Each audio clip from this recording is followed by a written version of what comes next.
Ассалаумағалейкум. Жылқылардың сақауына, жөтеліне, іш өткеніне, мұрнаққанына, удардан, ушиптан пайда болған ісіктерге, ентікпесіне қандай препарат қолданылатынын түсіндіріп өтейін.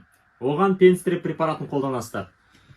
Пенстрепті тайларға, жылқыларға, құлындарға 1 грамм 10 кило тірі салмаққа есептеп саласыздар. 100 килолық малға 10 грамм саласыздар, 200 килолық малға 20 грамм саласыздар, 300 килолық малға 30 грамм саласыздар. 400 килолық малға 40 грамм салмайсыздар. 30 граммнан артық салуға болмайды. 500 кило шықса да, 400 кило шықса да. Пенстрепті 30 грамм деген дозировкасын 2 жамбасқа 15-15-тен бөліп саласыздар.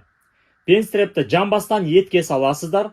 Bir мезгіл 5 күн или 10 күн саласыздар. Емделуіне қарай, кейбір аурулар 5 күнде жазылады, кейбір аурулар 10 күнде жазылады. 5 күннен кем салмаңыздар. Курс лечения негізі минимальный 5 күн. Пенстрепті әр саларда 1 минут шайқап салу керек. Именно төңкеріп алып 1 минут шайқайсыздар әр саларда.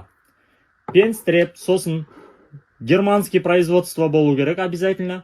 Имконт фирмасыныкі болу керек. Германия деген жазу болу керек. Сосын оригинал пенстрептерде голограмма болады. Ол күн сәулесіне бұлай жыбырлатқан кезінде жылтырауы керек. Есімім Самат, малы бар достарыңызбен бөлісіңіздер.